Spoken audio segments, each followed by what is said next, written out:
So this video is with the stuff from exam 2. I'm currently recording this in my car because I didn't want to wake my roommates up. So if you see my messy car behind the stuff in the video, I am so sorry. My life will be organized, but my car never will, and that's okay. So most of this exam is a lot of the small animal insects or arachnids that infect them. So it's a lot of speciation, and honestly, I had a lot of trouble organizing it. So if you see, it looks pretty chaotic down here, but it's okay. I made another like tick ID thing on the back that I'll get to later. Okay, so I'm starting with my ticks. So general info about ticks: they're arthropods, so they have 8 legs. If you see that they have 6 legs, it's still a tick. It's just that it's a larva. So both the nymphs and the adults have 8 legs. They have what's called chitin. Chitin is the outer skeleton that molts. What induces it to molt is called ecdysone, which is the hormone that stimulates the molting. And so then the molting process would be called ecdysis. Ecdysone and ecdysis. They do incomplete metamorphosis. That means that the larva looks kind of like a mini adult. It doesn't look like a separate stage. When we get to fleas, fleas have complete metamorphosis where their larvae look nothing like the adults. They are dioecious, so they have separate sexes. I had some trouble drawing my tick, so that's why it's a little packed up here. But some of the important things that we needed to know, because this is how you ID ticks. So again, 8 legs. The whole region up here is called nathstoma, which means mouth. So I look at nath and that means mouth. Parts of it, so the 2 purple squares on the side are the palps. And then those are used to like hold the tick to the animal while it's eating. And then the chelicera, which is that black line in the middle, is like tears up the skin so that they can eat. Then you have your basis capitulum, and it attaches this to the main part of the body. The scutum is over that. Not all ticks have it, which is when I'll get to hard tick versus soft tick. Only your hard ticks have a scutum. If it is a male, it's going to cover the whole backside of the tick. If it's a female, it'll only be anterior. And also only females engorge. You have a genital pore, which is going to be there. And so some of the ways that you can separate the IDs of the ticks is if that pore is anterior or posterior. And then they can also have festoons, which are going to be invaginations. But it's actually on the posterior side. This is showing it from the wrong side, but I didn't have any other way to draw it. So I'm so sorry. I'm a little congested, so I feel like I can't breathe. That's your morphology. So there's 2 different classes of ticks. You have your Exotidae and your Argacidae. Your Exotidae are going to be your hard ticks. They are usually 3-host ticks, so you can just assume that they're going to be 3-host. The damage that the ticks themselves can cause, so this is just the ticks by themselves, not even what they vector. They can do a meat allergy. Meat allergy is mainly going to come from Amblyomma americanum, which is the Lone Star tick. How does that happen? The tick saliva has alpha-galactose in it, and so the body, when the tick bite, recognizes that as a foreign body, and so it makes antibodies against it. But that alpha-galactose is also in meat. So when it's exposed to meat later, it thinks that it's getting bit again by another tick. So that's what causes the immune reaction and thus a meat allergy. Tick paralysis is mainly associated with Ixodes pacificus. I didn't get really into species down here, but Ixodes pacificus is mainly on your Pacific coast. Then there's Ixodes scapularis, which is what vectors Lyme disease, is going to be on our east coast. You can also do production loss, bite wounds, blood loss, and death if it's too heavy. Then you have your Argacidae, which are soft ticks, and I'll get into the species in a second. I know this looks very chaotic, but the way that I tried to organize it is your Exotidae are kind of your bluish jewel tones. Your Argacidae are your pinkish, reddish, fall-y colors. So that's why it looks like that. So I'm going to go through each individually, and then we'll look at the chart on the back. So Ixodes species, that's going to be your deer tick and your black-legged tick. I don't have the species on here because you actually really can't tell them apart morphologically. Characteristics: they are not ornate, they have long mouth parts, no festoons, anal groove is anterior, so from the top. The nymphs are going to be active from spring to summer, and unlike all of the other ticks, the adults are active winter to spring. So it's actually an opposite seasonal compared to the rest of these. They're mainly in the Midwest, but there are some that have come here to the Southeast and some are in the Pacific. They like the woodlands. Main thing is Scapularis convector Lyme. We really only need to know the vectors for parasites, but I just like to know other things. Amblyomma. Amblyomma is your Gulf Coast tick, so that is your Amblyomma maculatum. And then your Lone Star tick, which is Amblyomma americanum. They are ornate. They have long mouth parts. They do have festoons and they're posterior. So the difference between those, biggest thing, this one's ornate, that one's not. Cool. Spring and fall, seasonal. They are mainly here in the Southeast, but they have moved to other places. They also like the woodlands, but they need a lot of underbrush. Big thing with these is it vectors Cytoxoon felis, which was on our last exam. It can also vector Hepatozoon americanum. The Gulf Coast tick vectors Hepatozoon americanum. The Lone Star tick vectors Cytoxoon felis. Can also do tick paralysis and Rocky Mountain spotted fever, which all of the rest of these do Rocky Mountain spotted fever. So, Dermacenter is your West American dog tick and your American dog tick. It is also ornate, mouth parts are short, festoons, and it's a posterior anal groove. So these two, the only difference between them that you can tell is that this one has long mouth parts, this one has short mouth parts. That's the only difference. Spring, fall, the West American dog tick, that's what WA stands for, is located over here on the east. There's almost like a dividing line between where the West American dog tick and the American dog tick are located. So American dog tick is on the west. Your habitat, meadows, young forest. It also vectors Rocky Mountain spotted fever, and it can vector the Cytoxoon felis, your bobcat fever, as well. And that one is going to be your brown dog tick, which is, well, sorry, not your brown dog tick. Ignore that. American dog tick, whatever. I'm thinking of Babesia. Rhicephalus is going to be your brown dog tick and your southern cattle tick. So with Babesia, Rhicephalus sanguinus is what vectors Babesia, which is your brown dog tick. Not ornate, short mouth parts, has festoons, and a posterior anal groove. So the difference between these, the only difference, Dermacenter is ornate, Rhicephalus is not. There isn't really a seasonal thing with it because they can live in buildings. They are the only tick that can live in buildings. And of course, Rocky Mountain spotted fever and Babesia. Haemophilus longicornis is the invasive tick. It is called the Asian longhorned tick. And if you notice, all of the characteristics between Rhicephalus and Haemophilus longicornis are the same here. It's not ornate, short mouth parts, does have festoons and a posterior anal groove. The only difference I found between these two is this one does not have eyes. So I have that on my tick ID on the back, but no eyes, eyes.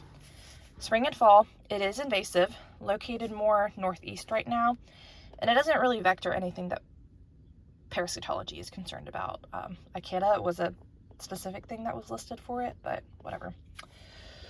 So that's like your Ixotidae, your hard ticks. So then your soft ticks, so these are ones that do not have a scutum. You have Atobius magnani. So auto always means ear. So that's why it's spine, nose, ear tick, Atobius. Host, it can literally go in everything. Every single ear. Loves them all. To me, honestly, they all look kind of the same. I just have to look at the shape. Atobius is shaped like a violin, so violins make music and you can hear music with your ears. That's how I think of it.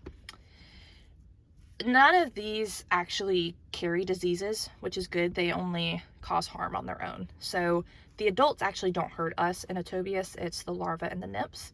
and it can just cause ear irritation. It likes dry areas, just in general. Ornithorus, usually orna means bird, so you can remember that host is with a bird. No specific name, mammals, birds, and reptiles. It is a very round soft tick, and it just causes general tick damage. And it is located actually more southwest, so not around here. Argus is your birds and your bats.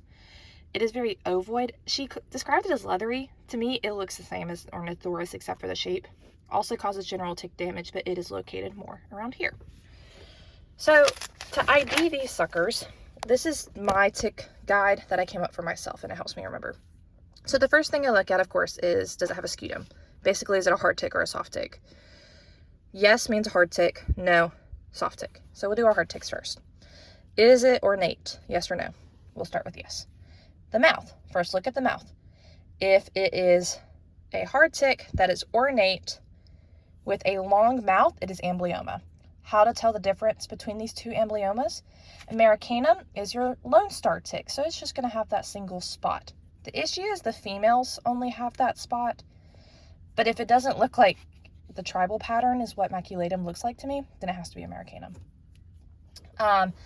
If it is a hard tick and it's ornate, but the mouth parts are short, it's a species of Dermacenter. We can't speciate those. If it is a hard tick, is not ornate, and has a long mouth, it is Ixodes. Can't speciate. If it is ornate, if it is a hard tick not ornate with short mouth parts, you then have to look at the eyes. If it has eyes, it is Rhicephalus. No eyes, it is Haemophilus longicornis. But if we have no scutum and it's a soft tick, the only thing that for me works is off of the shape. So violin is Atobius, round is Ornithorus, oval is Argus. So that's the ticks. Tick treatment, and really most of the treatments for all of these insects is going to be azoxylazines. You also can twist the tick to remove it. You have to make sure that you remove all of it. You can't just yank it off because you might tear off the mouth parts. Prevention, treat every animal that has a tick on it. Do frequent checks all over the body. Keep deer and wildlife away because they tend to vector, especially like your deer ticks with Ixodes. So now we're on our fleas. Fleas are insects. They have 6 legs. They have no wings. They're laterally flattened. What's cool about them is they have what's called resilin, and it's a protein that basically makes it where they get a lot of air when they jump. And like I said, they do complete metamorphosis, so their larvae do look different from the adults. The main things that we needed to know about their morphology is these 2 hair-like structures, because that's how you can ID them. I like to think of them as a mustache and a mullet. So your genal comb is your mustache. Your pronatal comb is your mullet. So genal comb is going to be on the front. Pronatal comb is going to be on the back. One of the things like how you can ID them, even if you don't see an adult flea, you can look at what's called frass or flea dirt. The adult fleas, when they lay their eggs, the eggs and the larvae need access to a good microenvironment and to undigested blood to feed off of. So what the mom does is she eats the blood but doesn't digest it and poops it out in little black balls that the babies can feed on, and that's what frass is. So like if you were to take a wet paper towel and run it over the dog and it turns red, it's because that's blood. It's undigested blood, so that can show you that it's from fleas. The main flea that we need to know is Ctenocephalides felis, which is the cat flea. Even though it's called the cat flea, it is the most common flea, even on dogs, on anything. It has both a mustache and a mullet, so that has both the genal comb and the pronatal comb. On its own, it causes anemia, flea bite hypersensitivity, and pruritus. Flea bite hypersensitivity is FBH. My dog actually had this.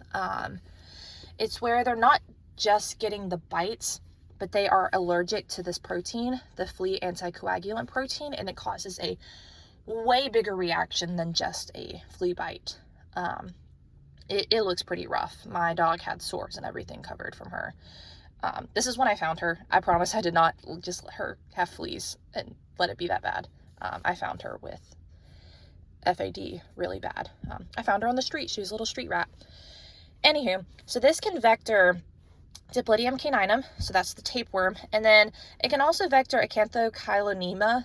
And the reason we need to know that is back in our first parasitology, we learned this parasite because it doesn't hurt us, it's non-pathogenic, but it looks like heartworm. So it makes it hard to do like a, look at a blood sample and say, oh, that's a microfilaria, it has to be heartworm, because it could be Acanthocylonema. So main treatment, isoxazolazines, same as the ticks. Something to note was afoxolaner is only for dogs. Cats is as afoxolaner because cats like to be extra. You can't use permethrin on cats. It causes neurotoxicity. There were 2 definitions that come with your isoxazolazines. Your initial speed of kill is when you give the drug, how quickly does it kill the current flea burden? Most isoxazolazines are 8 hours. Residual speed of kill is after the first dose, how long after will it continue to keep killing fleas? So these are just the different preventatives that we know. There's the 30 days, the 3 months, and now there's a 1-year injectable. Oh, wait, I forgot this. Ctenocephalides canis is the dog flea, but like I said, it is very rare in the US, so if you see a flea on a dog, it is most likely Ctenocephalides felis. So these are other species of fleas. I'm so sorry, I'm going to say this so wrong. Echinonophaga gallinaceae, which is the stick-type flea. This mainly goes on our chickens, on our poultry, but it can go to dogs and cats and humans. They have no mustaches, no mullets. They are very boring. Down here in the southeast, it's going to be on our ground poultry. In the southwest, it's going to be on wild rodents. Birds, you don't treat them, but you can treat the area around them with permethrin to try and kill that, the biomass that is located around there. Xenophila chiopsis is the oriental rat flea. The only reason we need to know that is that like vectors the bubonic plague and typhus, so super bad. It's on rat fleas. Technically it can be on anything, but we don't really see that as much anymore because of how bad those diseases are. And then the last one is Tunga penetrans. There's multiple names for it. I knew it as the sand flea. They're very short and stubby. They just look very different from other fleas. The reason why we need to know this one separately is the adults actually will embed into the skin, and as they're engorging, they will swell to the size of a pea, so they can just make a huge mass on the animal. Infects swines, can infect us, humans, dogs, etc. Okay, so that's fleas. Mites, I ran out of room, so it goes up there too. Your mites are arachnids, so 8 legs. They have no eyes. And important when you're treating, especially like your scabies, you do not give corticosteroids because your steroids are immunosuppressive. And so if you suppress the immune system, they aren't fighting against the mites anymore. And so the mites can actually proliferate even more. So that's why you don't give steroids to scabies. What they look like, they're very round. They do have a little head. There would be eyes there. They have legs that will have a pedicle on them, and then on the end of the pedicle is called a carbuncle, which has a sucker that lets it attach. Again, there are 2 kinds, sarcoptiform and non-sarcoptiform. So we'll start with our sarcoptiform. I kind of tried to do it the same way. Your sarcoptiforms are your jewel bluish tones. Non-sarcoptiform are your reddish tones. So the first one is Sarcoptes scabii. That's what most people think of it with mange. They're very small and circular. Their posterior legs don't go past their body. So like this image would not be scabii because these legs go past the body. It would be like up here. The host, dogs, swine, cattle, horses, humans, it spreads skin to skin contact. How we can diagnose it is you look at the history and signs. Have they been exposed to someone else? Is the owner itchy? You can do a deep skin scrape because they do like to bury. You honestly will find the best results in the pinna because they just like to go there. And that's the reason why you can do the pinnal-pedal reflex, which is where you rub the end of the pinna. And when the foot kicks because they're like activating and getting itchy, that means it's probably scabies. How you treat it, and honestly, all of these kind of have a similar treatment. You have to do it goes in stages. You do 2 months of selamectin. You'll do it on day 0 and then day 30. And that's also with moxidectin. So every 4 weeks you do 2 to 4 doses. So you also need to treat the secondary issues because this tends to open them to bacterial infections and those kind of things. I didn't include the symptoms for most of this because it's a lot of pruritus. It's a lot of pus forming things. You can also just know kind of like what a mangy dog looks like. Notoedres cati is basically mange for cats. And if you see here, I say it has the same treatment.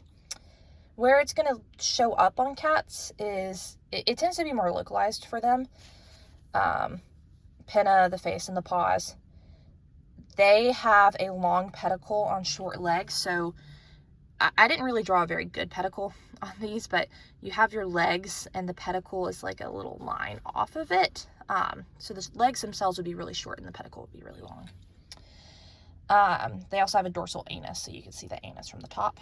Again, you can diagnose via skin scrape, but these are actually easier to find on a skin scrape because the adults like to tunnel together and hang out together.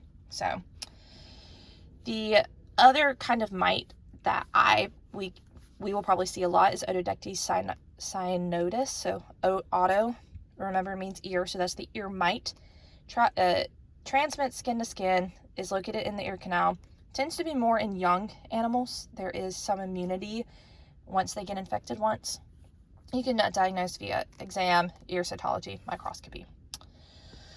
Whew, okay, so our non-cercoptiform, the main one is going to be Demodex, which is red mange. Demodex is a part of the natural flora. So it kind of looks like this. It's a little cigar shape with legs. Looks very different from any other mites. There's 3 different kinds of presentations that can show: localized, juvenile onset, generalized, and adult onset generalized. So localized, it'll be like 1 to 4 little patches. Tends to resolve on its own. You don't really have to do anything for it. Juvenile onset generalized means, if it's going to be generalized, there's got to be more than 4 regions. Juvenile onset, if it's less than 18 months, is most likely from a recessive inherited disease. And so if you have a dog that shows juvenile onset generalized, that dog does not need to be bred because they will most likely pass it down. Your adult onset generalized is greater than 4 years. It's because some kind of immunosuppression has happened to allow these Demodex to proliferate. And to treat it, you will put them on 3 months of isoxazolines. There's 2 kinds that infect cats. The big difference between these is Demodex cati is natural to them.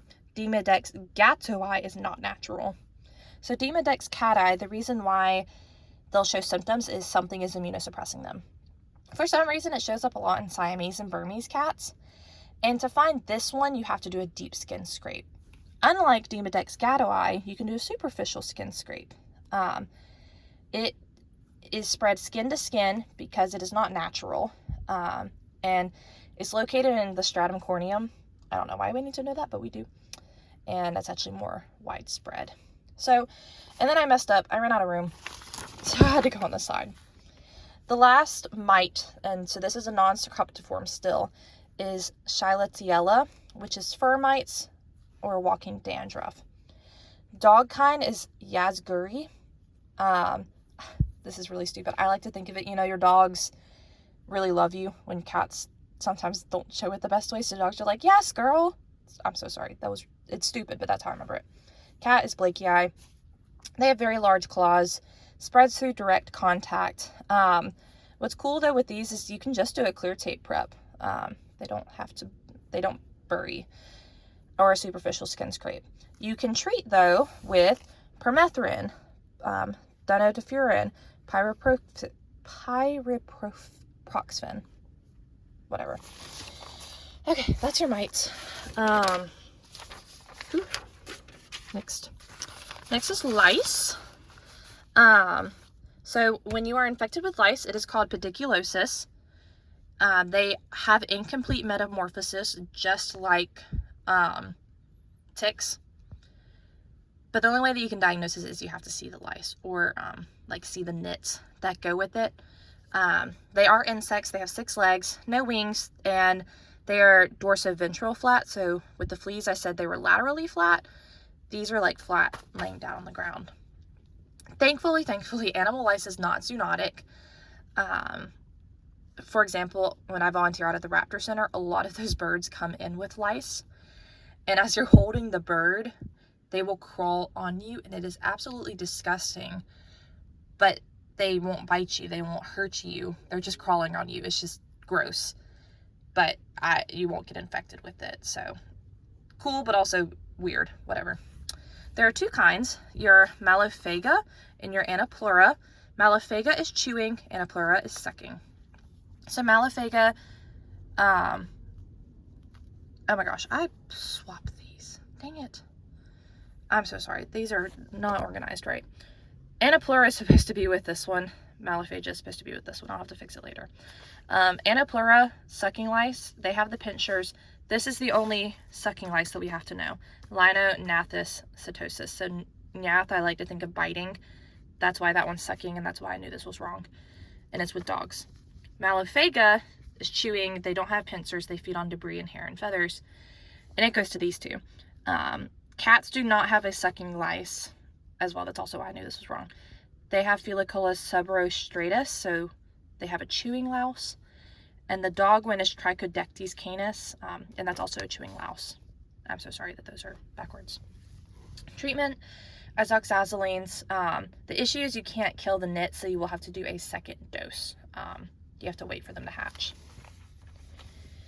So your mosquitoes, there's 3 main genera that she wants us to know. I had to learn them at once. It's not fun. Just know the names. Culex, Aedes, and Anopheles. They have something that's called a Johnston organ that is on their pedicle, and that's basically their compass. It's how they navigate.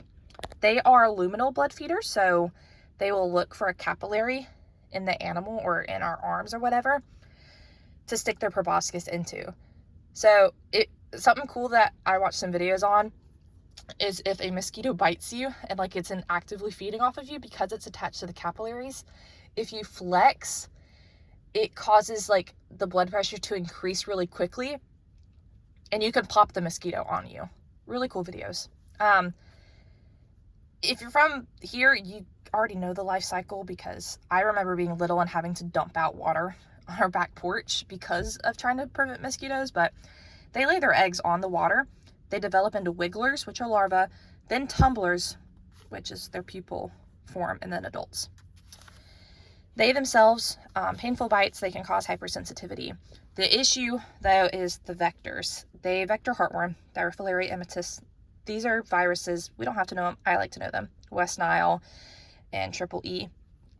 Treatment, there's nothing specific, so you have to do symptomatic. Preventions, you can do insecticides. But remember I said you can't do on cats because of neurotoxicity.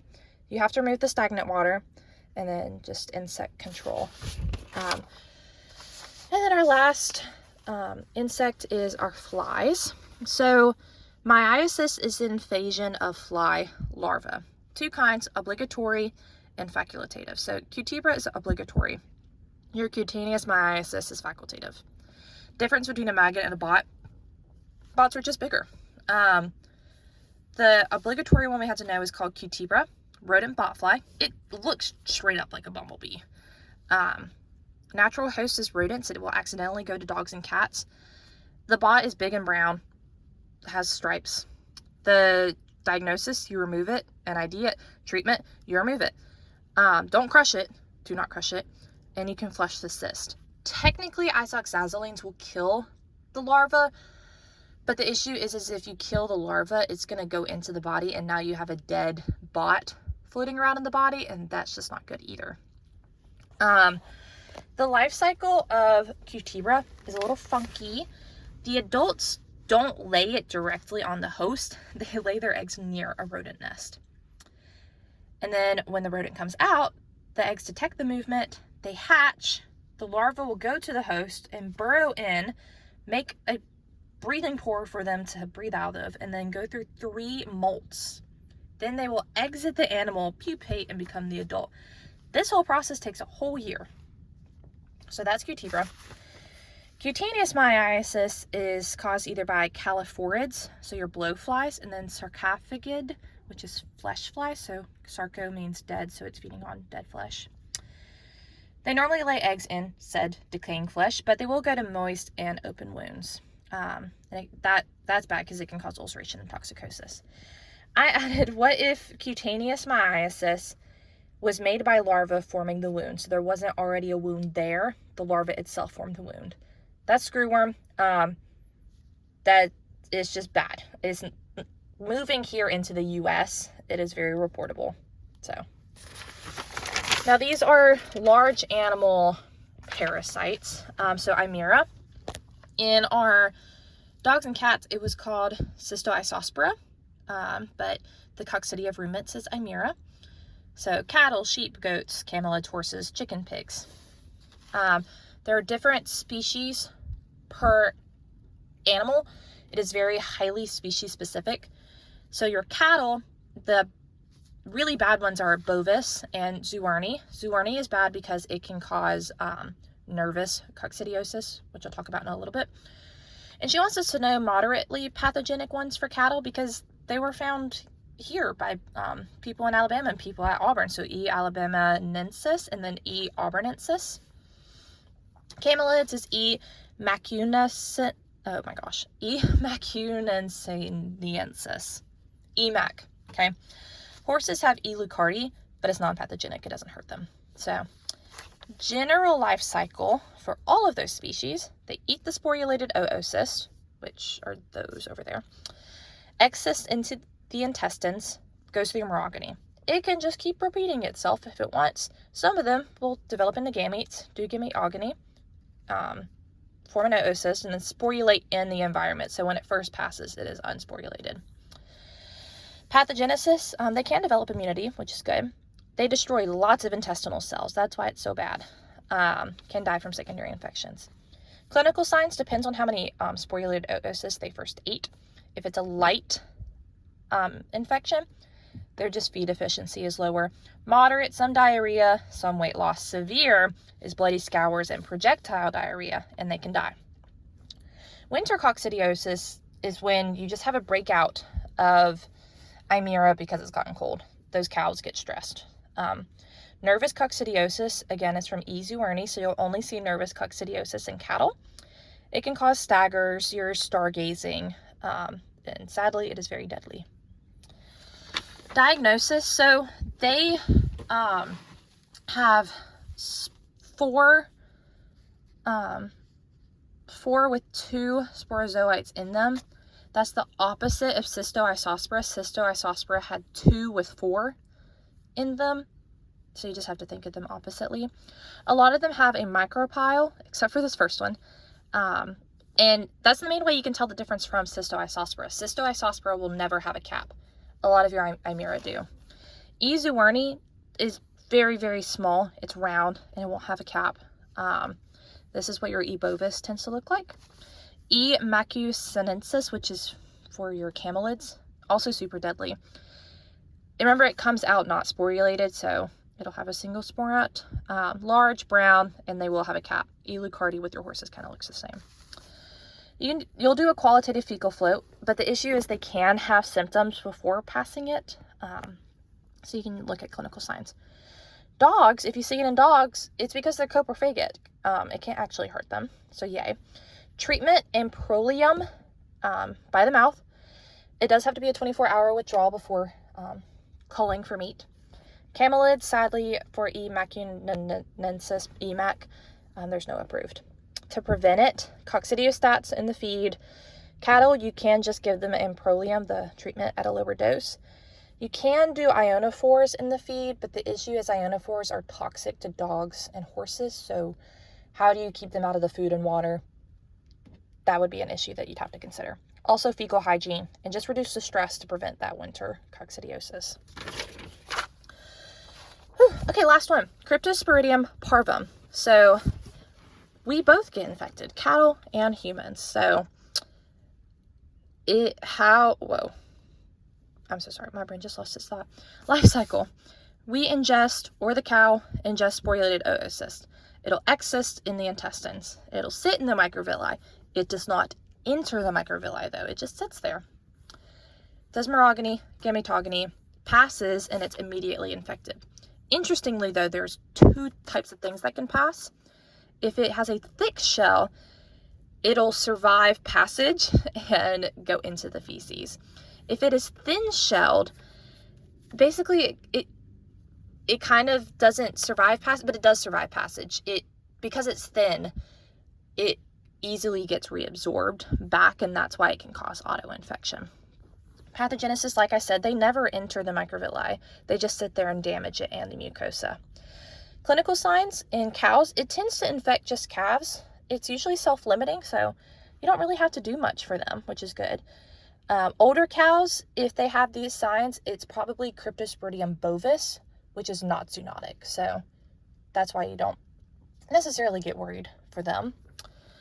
Diagnosis, they are itty bitty, like 4 microns, like smaller than red blood cells. It was so hard to look at in lab. They have a pink hue when you look at them in a fecal float. You can do an acid fast stain to look for them. An issue with doing like a fecal float is they collapse really quickly with like 15 to 30 minutes, so you kind of have to read it quickly after it's finished floating. You can do your immunofluorescence, ELISA, and PCR. ELISAs are not good, so probably like your acid fast is the best, but you just don't have access to that all the time. Like I said, there's no treatment because it's usually self-limiting, so you just kind of have to support them. You know, they're having diarrhea, give them some hydration. Prevention, these are very hardy and very infectious. So sanitation, you can do repeat super freezes and super hot to kill them. But interestingly, hydrogen peroxide works on this. So you would sterilize with hydrogen peroxide. Zoonotic, it causes like GI flu, like your stomach flu, like just terrible stomach flu. Outbreaks tend to happen from faulty water systems because the filters don't filter out crypto. And then it can be fatal if immunocompromised. So if someone is immunocompromised, you kind of want to keep them away from these baby calves and those kind of things. So that's everything for exam 2.